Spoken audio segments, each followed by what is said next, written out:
quero convidar você a abrir a sua Bíblia comigo, no livro de Lucas, no capítulo 18.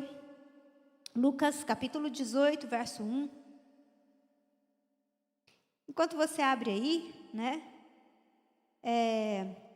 um recadinho que passou aí, né, despercebido. Nessa sexta-feira começa a escola de oração. É isso, né? É nessa? Na outra? Na outra? É que apareceu aqui nessa sexta, mas é na próxima sexta. Então, se você quiser aprender a orar, e nós sempre precisamos aprender a orar, essa é uma oração constante que eu faço, sabia? Senhor, me ensina a orar, porque a oração é a base de tudo. Então, se você quiser aprender, e já vai se preparando, nós estamos nos preparando, né? Já estamos conversando com o pessoal de BH, né, dos Gideões, para a gente estabelecer a torre de oração aqui. E nós cremos que em breve nós vamos estar com essa torre de oração, nos movendo no sobrenatural. Querido, você não tem noção do que Deus tem para fazer nesse lugar. E eu tenho uma notícia para você. Deus vai fazer isso comigo e com você. Ele vai nos usar, nós vamos fazer parte disso, amém? Glória a Deus.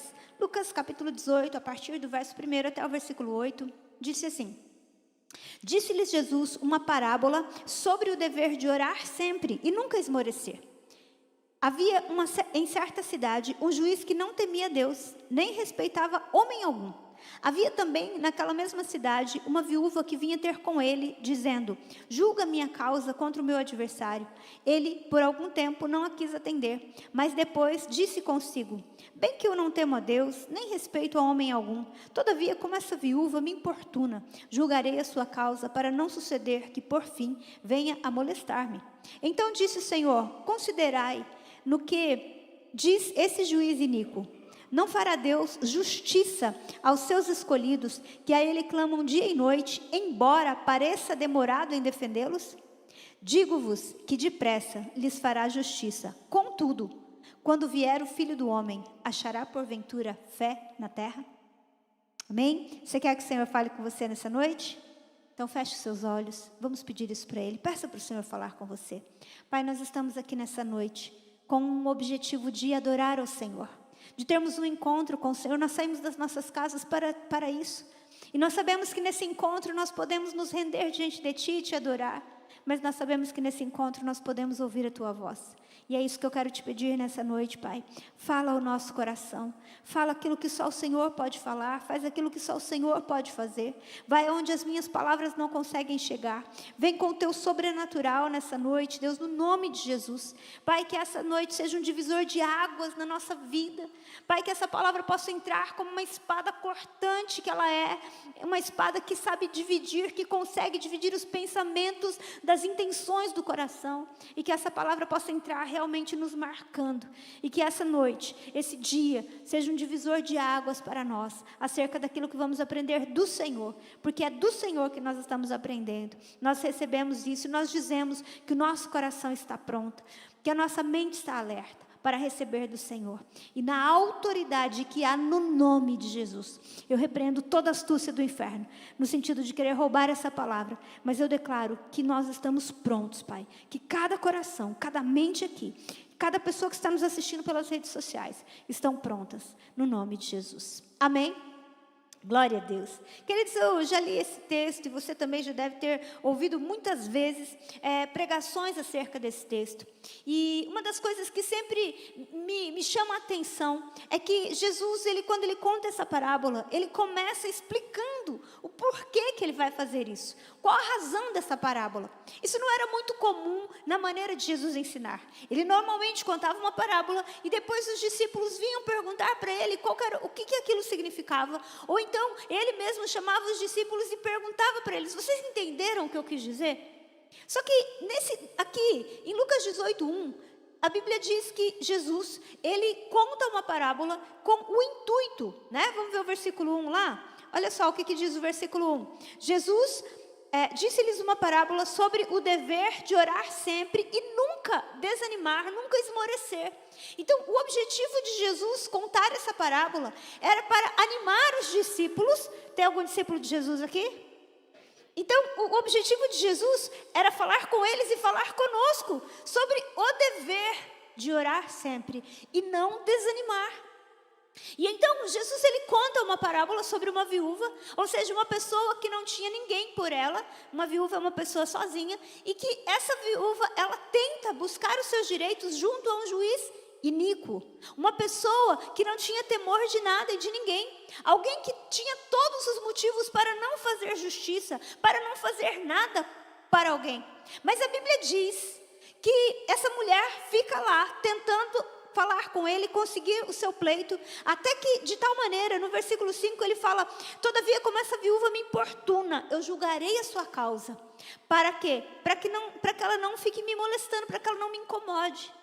E aí, Jesus no versículo 7, ele termina dizendo que assim como aquele juiz, né, não fará Deus justiça aos seus escolhidos, que a ele clamam dia e noite, embora pareça demorado em atendê-los.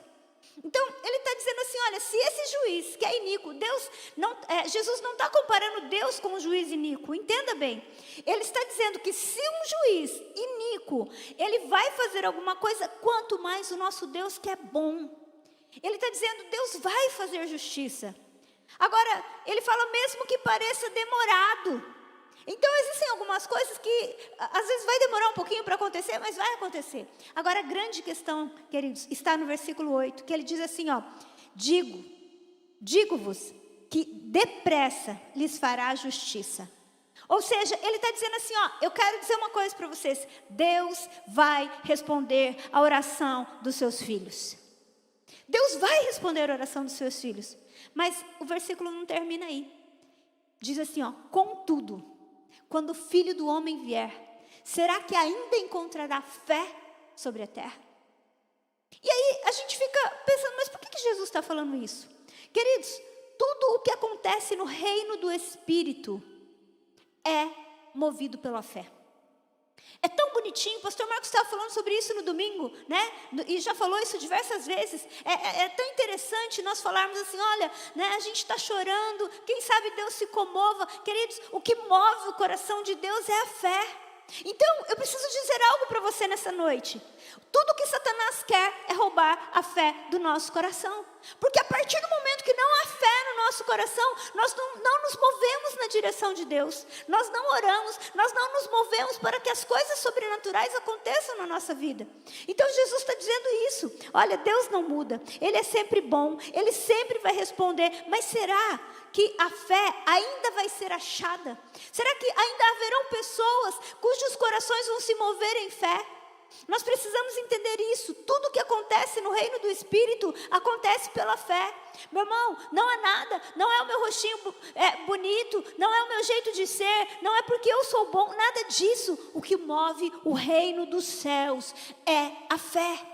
Então Satanás, ele fica o tempo todo tentando roubar a fé do coração dos filhos de Deus. Porque a partir do momento que ele rouba a sua fé, que ele rouba a minha fé ou a fé de qualquer outra pessoa, nós passamos a viver em função do que é natural. E então nós começamos a questionar, ainda que inconscientemente, ainda que veladamente, nós começamos a questionar a bondade de Deus, nós começamos a questionar a fidelidade de Deus, nós começamos a questionar algumas coisas. Então a estratégia do diabo é essa. Ele quer roubar a fé dos nossos corações, a fé de que Deus é bom, a fé de que Deus é poderoso, a fé de que Deus é quem Ele disse ser. Mas sabe o que é pior, que eu quero dizer para você nessa noite? A estratégia terrível que ele tenta usar é fazer com que o ser humano mate a sua própria fé. Olha que loucura! O diabo, ele não quer aparecer como o vilão, como ele que vai matar a sua fé. Não! Ele faz o negócio de uma maneira tão sagaz, que ele faz com que o próprio ser humano mate a sua própria fé. Sabe como que ele faz isso? Ele quer usar você para roubar a sua própria fé. E sabe como que ele faz isso? Colocando palavras na sua boca. Você já ouviu alguém, no meio de uma discussão, dizendo assim: não coloque palavras na minha boca? Você já ouviu alguém falar isso? Você já falou isso? Você já esteve numa situação que a pessoa falou: não, mas você falou isso. Falou: não é isso que eu falei. Sim ou não? Pois eu quero dizer uma coisa para você. O diabo está tentando roubar a sua fé, colocando palavras na sua boca, colocando coisas para que você diga. Sabe como que ele faz? Ele fez isso com Eva. Quando o diabo chega no Éden, ele começa a puxar conversa com Eva. Ele não se apresenta como a serpente, ele não se apresenta como o diabo, ele não se apresenta como o inimigo de Deus. Não parecia que ele queria roubar nada, mas ele começa a colocar palavras na boca de Eva. Queridos, nós precisamos tomar um cuidado, porque ele continua fazendo isso. Ele faz isso, sabe como? Colocando em nossos lábios declarações cheias dos nossos sentimentos, cheias das nossas emoções. Quando nós paramos de declarar fé e começamos a declarar emoções, nós começamos a morder uma das iscas que Satanás tem. Nós não demonstramos a nossa fé apenas pelo que nós falamos. No momento em que nós estamos juntos como igreja, quando nós estamos aconselhando alguém, quando nós demonstramos nossas opiniões, quando estamos num grupo de pessoas e uma conversa mais quente, aquecida, nós vamos despejar o que nós acreditamos de verdade. Quantas vezes você tem uma conversa, às vezes isso acontece muito no meio de uma discussão. Às vezes você fala o que você sabe que você não devia, mas a grande verdade é que aquilo estava lá dentro do seu coração. Não são meramente nossas palavras, mas são as nossas palavras carregadas dos nossos sentimentos. Queridos, quantos divórcios são plantados dia a dia, mês a mês, através de palavras que nós vamos aceitando e nós vamos verbalizando. Olha, se não está bom para você, vai embora. Querido, se você tem uma aliança com alguém, você não deveria jamais cogitar isso. Não, eu estou até pensando, não, para, você está verbalizando, ele está colocando palavras na sua boca. E essas palavras são sementes. Provérbios diz para nós que a vida e a morte estão no poder da língua. Então, tudo que o diabo precisa é que eu e você, a gente professe, a gente confesse, a gente declare. E quando a gente começa a declarar nossos sentimentos, é por isso que ele tem levantado uma geração muito emocional, muito almática. Entendeu? Sabe a geração do pronto falei? Eu quero dizer para você que pronto falei, pronto mordeu a isca. Porque você vai falar o que você não devia. Nós precisamos entender que essa é uma estratégia dele. Ele coloca literalmente palavras. Agora, esses dias eu vi uma postagem muito interessante. Acho que foi até o Marcos que postou. E eu fiz o repost. Que dizia assim, ó: se você fosse condenado por ser um cristão, haveria provas suficientes para condená-lo? Vou perguntar isso de novo. Se você fosse condenado no Brasil, fulano de tal foi condenado por ser cristão, quais são as provas? Você teria provas suficientes para ser condenado?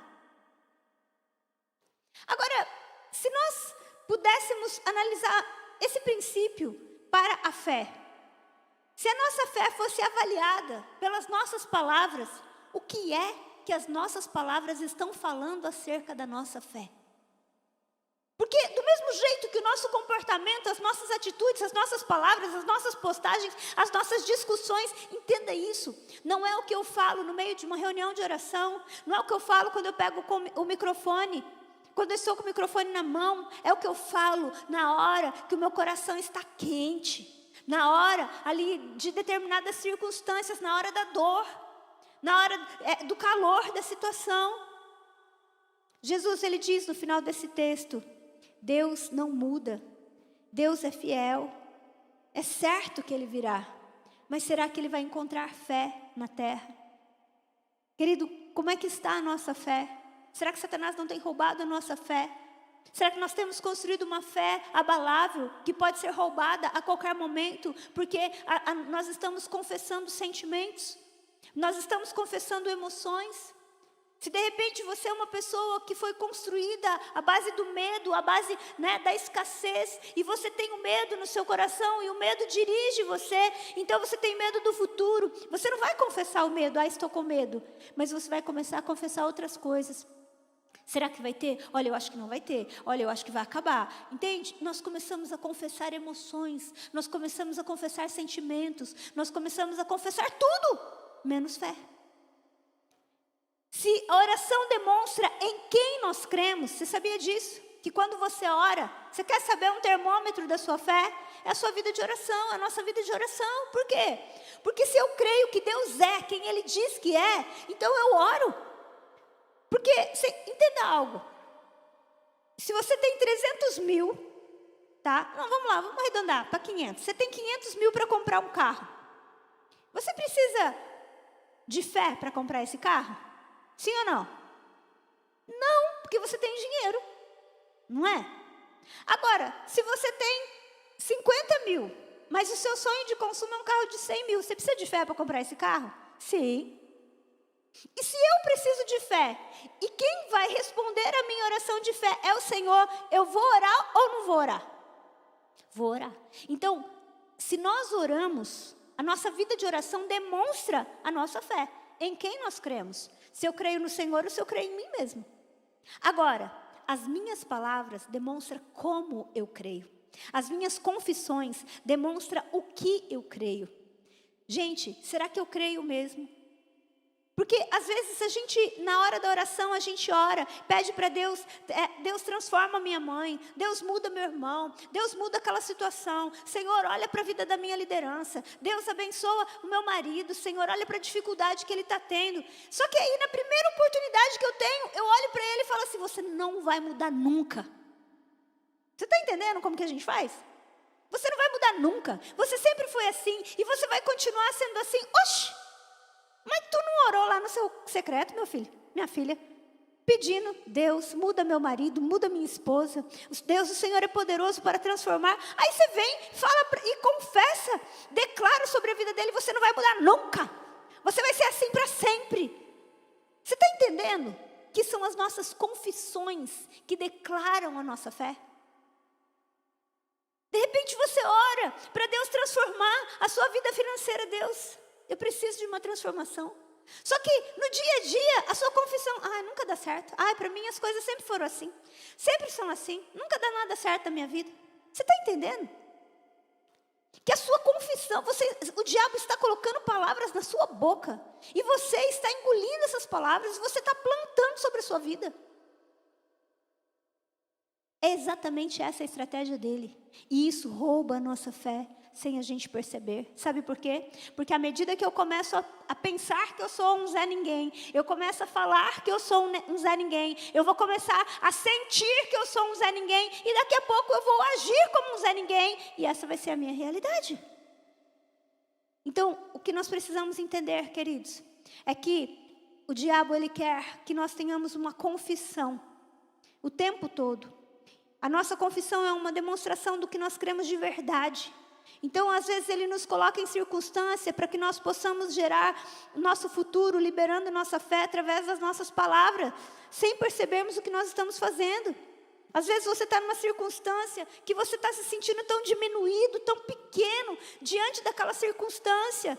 E aí você começa a confessar isso, e você começa a declarar, eu não vou aguentar, não, para mim não dá.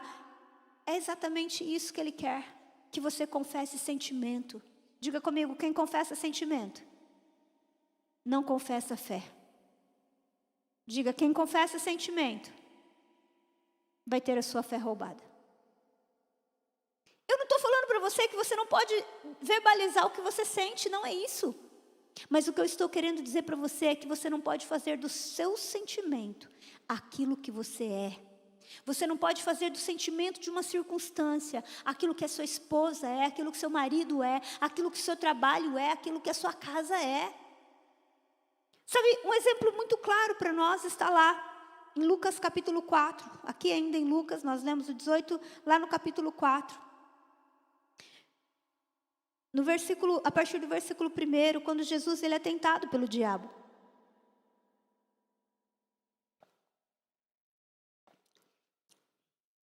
Jesus, capítulo 4, verso 1, cheio do Espírito Santo.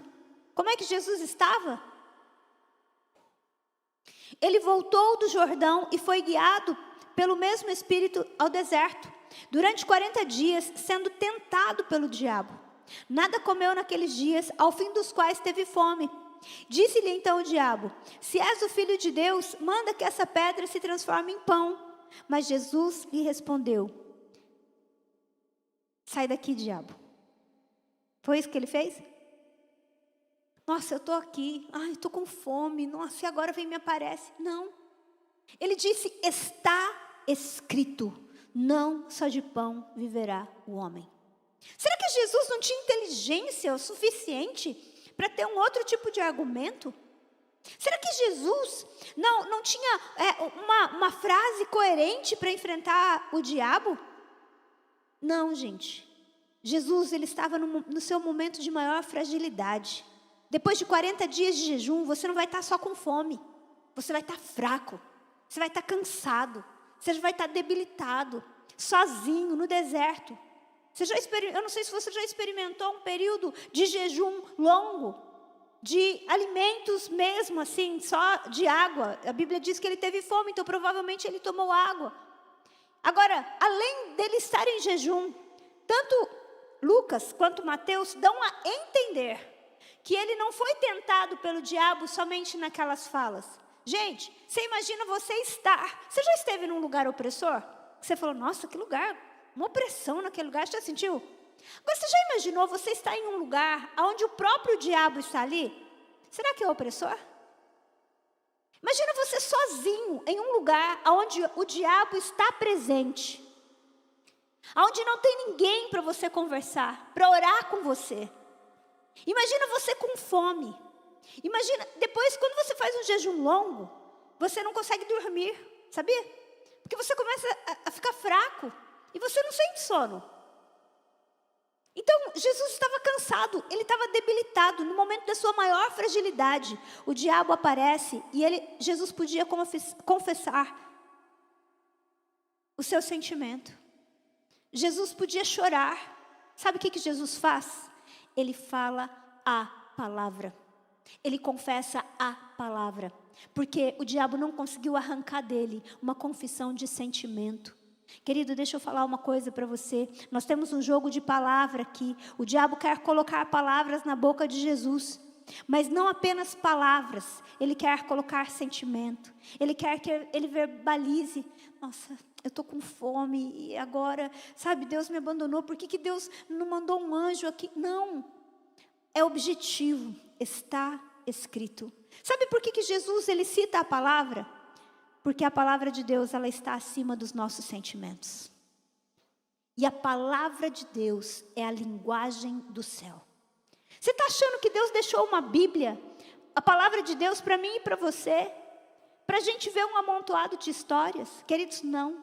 A palavra de Deus é a palavra de Deus.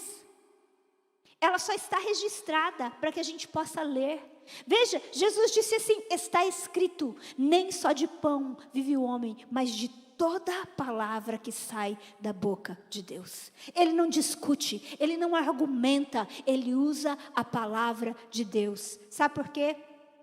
Porque Jesus entendia o poder da palavra de Deus. Quando você não fica confessando os seus sentimentos, quando você para de ficar confessando aquilo que você acha, quando você para de ficar argumentando com as circunstâncias e com as pessoas, com base no seu conhecimento natural, e você passa a usar a palavra de Deus nos momentos estratégicos, meu irmão, acredite, você vai construir uma fé à prova de roubo. O diabo não vai mais roubar a sua fé, ele não vai mais pontuar, não vai mais tocar nos seus sentimentos, ele não vai mais te fragilizar, porque você vai se posicionar. A Bíblia diz que por 3 vezes o diabo vem e fala assim, olha, se você é o Filho de Deus, faça isso, e Jesus diz, está escrito. Olha, se você é o Filho de Deus, vai ali no cimo desse monte, pula dali, porque está escrito.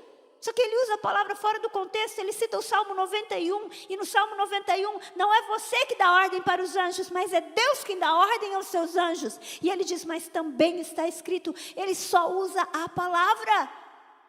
Meu irmão, eu e você precisamos entender que a palavra de Deus está acima de nós, está acima dos nossos sentimentos, está acima dos nossos pensamentos, e toda a construção espiritual do sobrenatural de Deus na nossa vida vai ser feito pela fé, e nós alimentamos a nossa fé pela palavra de Deus.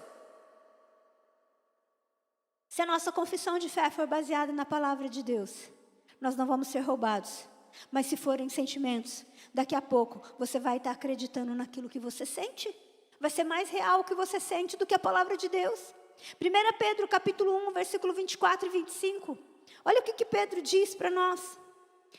1 Pedro capítulo 1, versículo 24 e 25.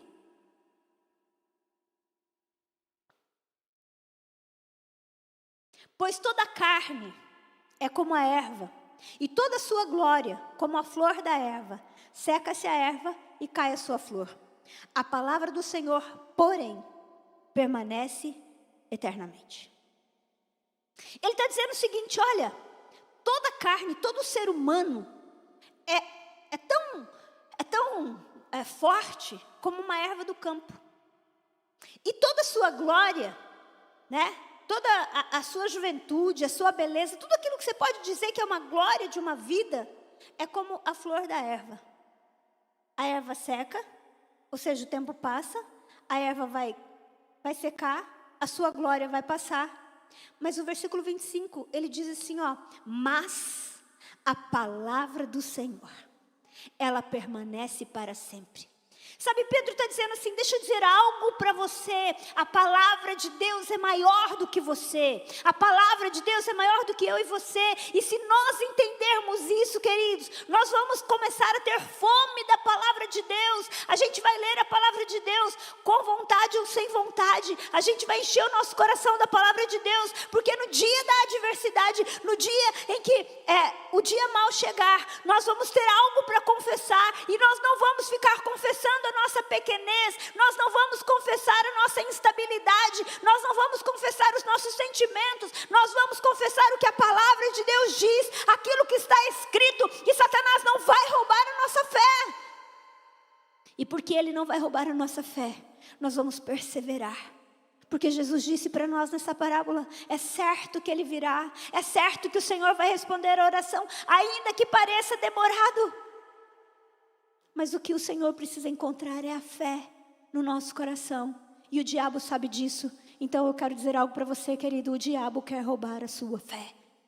O diabo quer roubar a minha fé. E a maneira que ele faz isso é fazer com que a gente preste atenção demais nos nossos sentimentos. É que a gente preste atenção demais nas nossas emoções. E a gente comece a confessar: mas para mim não dá. Eu não consigo. Eu sou tão pequenininho. Olha, querido, para. O que está escrito a seu respeito? Está escrito que a todos quanto receberam, ele deu-lhes o poder de serem feitos filhos de Deus. E eu quero dizer isso para você: você é filho de Deus. Não importa o que você está sentindo hoje, não importa o que você está pensando hoje, não importa o que você está passando hoje. Se você recebeu Jesus na sua vida, você é filho de Deus. Você recebeu o poder de ser feito filho de Deus. Não importa o que você está sentindo hoje, a palavra de Deus diz que eu e você temos a mente de Cristo. Só que se a gente não se apossar dessa verdade, nós vamos ser conduzidos pelos nossos sentimentos. E aí existe muito engano. A linguagem do céu é a palavra de Deus. Terão dias que vai parecer que nós estamos diminuídos diante de problemas. Parece que eles são tão grandes e a gente tão pequeno. Mas aí a gente olha para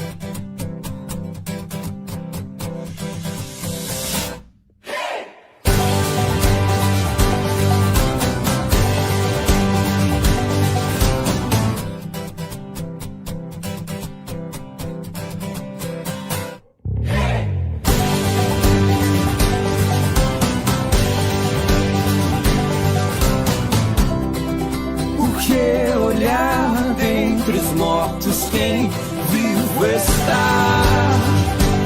Era o Filho de Deus, cheio do Espírito de sabedoria e de poder. Usa a palavra de Deus para guerrear as suas guerras. Acredite, eu e você precisamos tomar posse dessas verdades e entender que há momentos que nós não temos que falar outra coisa a não ser: está escrito. Está escrito que em todas as coisas eu sou mais do que vencedor. Está escrito que o meu Deus, segundo as suas riquezas, suprirá todas as minhas necessidades em glória por Cristo Jesus. Eu não sei o que está, esse borbulho no meu coração, essa angústia, mas está escrito que eu tenho um Deus que cuida de mim. Pode uma mulher esquecer-se do seu filho, mas ainda que essa venha esquecer-se, o meu Deus não se esquece de mim.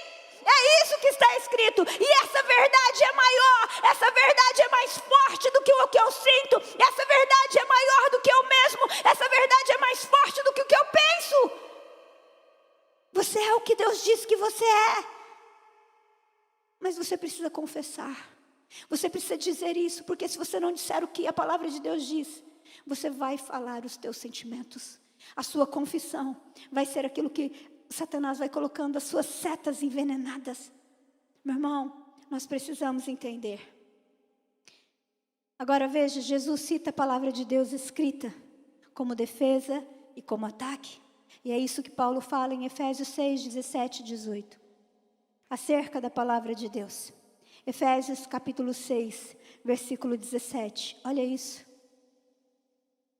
Tomai também o capacete da salvação e a espada do Espírito. Versículo anterior, versículo 16, diz assim, ó. Embraçando sempre o escudo da fé. O que a gente faz com o escudo da fé que está escrito aí?